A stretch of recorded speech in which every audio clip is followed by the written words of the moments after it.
ಪಿರಿಯಾಪಟ್ಟಣ ತಾಲೂಕಿನ ಬೆಟ್ಟದಪುರ ಗ್ರಾಮದ ಡಿಟಿಎಂಎನ್ ಶಿಕ್ಷಣ ಸಂಸ್ಥೆಯ ಸಭಾಂಗಣದಲ್ಲಿ ಪ್ರತಿಭಾ ಪುರಸ್ಕಾರ ಕಾರ್ಯಕ್ರಮವನ್ನು ಹಮ್ಮಿಕೊಳ್ಳಲಾಗಿತ್ತು. ಇನ್ನು ನಡೆದ ಪ್ರತಿಭಾ ಪುರಸ್ಕಾರ ಕಾರ್ಯಕ್ರಮದಲ್ಲಿ 2025 ಹಾಗೂ 26ನೇ ಸಾಲಿನಲ್ಲಿ ನಡೆದ ದ್ವಿತೀಯ ಪಿಯುಸಿ ಪರೀಕ್ಷೆಯಲ್ಲಿ ಅತ್ಯುನ್ನತ ಶ್ರೇಣಿಯಲ್ಲಿ ತೇರ್ಗಡೆಯಾದ ಸಾಧಕ ವಿದ್ಯಾರ್ಥಿಗಳನ್ನು ಶಾಲು ಹೊದಿಸಿ ನೆನಪಿನ ಕಾಣಿಕೆ ನೀಡಿ ಸನ್ಮಾನಿಸಿ ಮಾತನಾಡಿದ ಆವರ್ತಿ ರಾಜರಾಜೇಶ್ವರಿ ಪ್ರೌಢಶಾಲೆಯ ಸಹ ಶಿಕ್ಷಕ ಗುರುದತ್ ಅವರು, ವಿದ್ಯಾರ್ಥಿ ದೆಸೆಯಲ್ಲಿ ವಿದ್ಯಾರ್ಥಿಗಳು ಹಗಲು ರಾತ್ರಿ ಪರಿಶ್ರಮ ಪಟ್ಟಾಗ ಜೀವನದಲ್ಲಿ ಯಶಸ್ಸು ಸಾಧಿಸಲು ಸಾಧ್ಯವಾಗುತ್ತೆ. ವಿದ್ಯಾರ್ಥಿಗಳು ಮನಸ್ಸು ಮಾಡಿದರೆ ಏನನ್ನ ಬೇಕಾದರೂ ಸಾಧಿಸಬಹುದು. ದೃಢ ಸಂಕಲ್ಪವಿರಬೇಕು. ಇನ್ನು ವಿದ್ಯಾರ್ಥಿಗಳ ತಂಡಗಳನ್ನು ರಚಿಸಿ ರಾತ್ರಿ ಸಮಯದಲ್ಲಿ ವಿಶೇಷ ತರಗತಿಗಳನ್ನು ಮಾಡಿದ್ದರಿಂದ 100% ಫಲಿತಾಂಶ ಪಡೆದು ಗೆಲುವು ಸಾಧಿಸಲು ಸಾಧ್ಯವಾಯಿತು. ಈ ಬಾರಿ ನಮ್ಮ ಸಂಸ್ಥೆಯಲ್ಲಿ ವಿದ್ಯಾಭ್ಯಾಸ ಮಾಡಿ ನೀಟ್ ಪರೀಕ್ಷೆಯಲ್ಲಿ ತೇರ್ಗಡೆಯಾಗುವ ವಿದ್ಯಾರ್ಥಿಗಳಿಗೆ 1 ಲಕ್ಷ ರೂಪಾಯಿ ನಗದು ಬಹುಮಾನ ನೀಡಲಾಗುವುದು ಎಂದರು. ಇದೇ ಸಂದರ್ಭದಲ್ಲಿ ಡಿಟಿಎಂಎನ್ ಶಿಕ್ಷಣ ಸಂಸ್ಥೆಯ ಖಜಾನ್ಸಿ ರವಿ ಅವರು ಮಾತನಾಡಿ, ಗ್ರಾಮಾಂತರ ಪ್ರದೇಶದ ರೈತರ ಮಕ್ಕಳಿಗೆ ಕಡಿಮೆ ಶುಲ್ಕದಲ್ಲಿ ಪ್ರಾಮಾಣಿಕವಾಗಿ ಗುಣಮಟ್ಟದ ಶಿಕ್ಷಣ ನೀಡುವ ಉದ್ದೇಶದಿಂದ ವಿದ್ಯಾರ್ಥಿಗಳ ಕಲಿಕೆಗೆ ಎಲ್ಲಾ ಪೂರಕ ವಾತಾವರಣ ಕಲ್ಪಿಸಿಕೊಟ್ಟಿದ್ದೇವೆ. ವಿದ್ಯಾರ್ಥಿಗಳು ಸದ್ಬಳಕೆ ಮಾಡಿಕೊಂಡು ತಮ್ಮ ಗುರಿ ಸಾಧಿಸಬೇಕು. ಸಿಇಟಿ ಮತ್ತು ನೀಟ್ ಪರೀಕ್ಷೆಗೆ ನಗರಗಳಿಂದ ನುರಿತ ಶಿಕ್ಷಣ ತಜ್ಞರನ್ನು ಕರೆಸಿ ವಿದ್ಯಾರ್ಥಿಗಳಿಗೆ ತರಬೇತಿ ನೀಡುತ್ತಿದ್ದೇನೆ ಎಂದರು. ನಡೆದ ಕಾರ್ಯಕ್ರಮದಲ್ಲಿ ಡಿಟಿಎಂಎನ್ ಶಿಕ್ಷಣ ಸಂಸ್ಥೆಯ ಕಾರ್ಯದರ್ಶಿ ಶ್ರೀಶೈಲ, ಪ್ರಾಂಶುಪಾಲ ಸತೀಶ್ ಅವರು ಮಾತನಾಡಿ ತಮ್ಮ ಅಭಿಮತವನ್ನು ವ್ಯಕ್ತಪಡಿಸಿದರು. ದ್ವಿತೀಯ ಪಿಯುಸಿಯಲ್ಲಿ ಅತ್ಯುನ್ನತ ಶ್ರೇಣಿಯಲ್ಲಿ ತೇರ್ಗಡೆಯಾದ ವಿಜ್ಞಾನ ವಿಭಾಗದ ವಿದ್ಯಾರ್ಥಿಗಳನ್ನು ಮೈಸೂರು ಪೇಟ ತೊಡಿಸಿ ಶಾಲು ಹೊದಿಸಿ ನೆನಪಿನ ಕಾಣಿಕೆ ನೀಡಿ ಸನ್ಮಾನಿಸಲಾಯಿತು.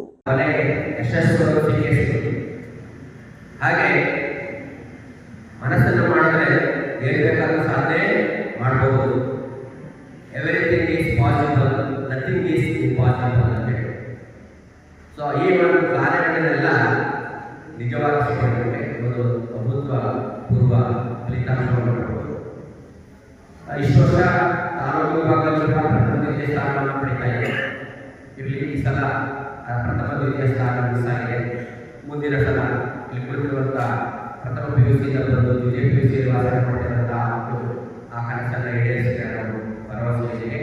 ತಾಲೂಕಿನ 3ನೇ ಟಾಪ್ ಪಡೆದುಕೊಂಡಿರುವಂತಹ ಲಕ್ಷ್ಮಿ ಹಾಗೂ ಈ ದಿನ ಸನ್ಮಾನಕ್ಕೆ ಬಂದಿರುವಂತಹ 11 ಟಾಪರ್ಸ್ ಇವರಿಗೂ ಕೂಡ ಮತ್ತೊಮ್ಮೆ ಬೇರೆ ಸಲ್ಲಿಸ್ತಾ ಈ ಒಂದು ಸಂದರ್ಭದಲ್ಲಿ ಹೇಳುವಂಥದ್ದು, ನಾವು ಕಳೆದ 10-12 ತಿಂಗಳಲ್ಲಿ ಆಡಳಿತ ಮಂಡಳಿ ಮತ್ತು ನಾವು ಪ್ರಿನ್ಸಿಪಾಲ್ಗಳು ಮತ್ತು ಅವರ ತಂಡ ಕುಳಿತುಕೊಂಡು ಈ ಒಂದು ಫಲಿತಾಂಶವನ್ನು ನೀಡಬೇಕು.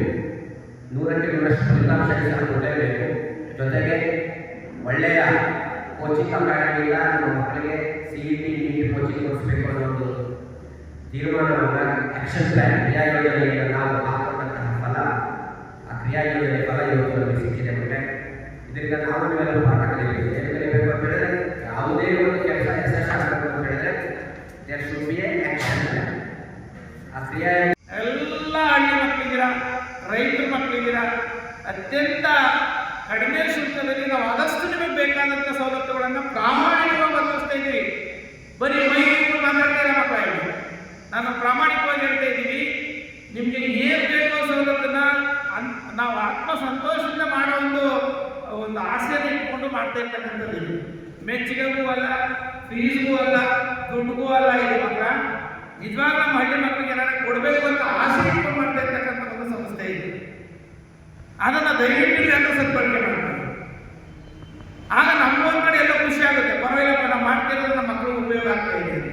ನಾವೆಲ್ಲ ನಮ್ಮ ಈಗ ಈ ಕ್ರಾಶ್ ಕೋರ್ಸನ್ನು ಕ್ಯಾನ್ಸಲ್ ಮಾಡಬೇಕು ಅಂತ ತೀರ್ಮಾನಕ್ಕೆ ಬಂದ್ಬಿಟ್ಟಿದ್ದೀವಿ. ಬಳಕೆ ಮಾಡ್ಕೊಳ್ಳಿಲ್ಲ ಅಂದರೆ ಸುಮ್ಮನೆ ಖರ್ಚು ಮಾಡಲಿ. ನೀವು ಉಪಯೋಗಿಸ್ಕೊಳ್ಳೋದೇ ಇಲ್ಲ ಅಂದಾಗ ನಮ್ಮ ಹಣ ಏನು ಉಪಯೋಗ ಮಾಡ್ಕೊಳ್ಳೋದು? ನಾವು ಉಪಯೋಗಿಸ್ಕೊಳ್ಳೋದು ಬೇಕಲ್ಲ. ಅವತ್ತು ಏನೇನು ಸಮಸ್ಯೆಗಳನ್ನು ಎದುರಿಸಿದ್ರೋ ಆ ಸಮಸ್ಯೆಗಳು ನಮ್ಮ ಸಂಸ್ಥೆಗೆ ಬಂದಂತಹ ಮಕ್ಕಳು ಶಿಕ್ಷಣ ಕಲಿಯುವಾಗ ಇರಬಾರ್ದು ಅಂತಕ್ಕಂತಹ ಉದ್ದೇಶದಿಂದನೇ ಇಷ್ಟೊಂದು ಶಿಕ್ಷಣದ ಗುಣಮಟ್ಟಕ್ಕೆ ಹೆಚ್ಚಿನ ಆದ್ಯತೆಯನ್ನು ಕೊಡ್ತಕ್ಕಂಥ ಬಂದಿರೋದು.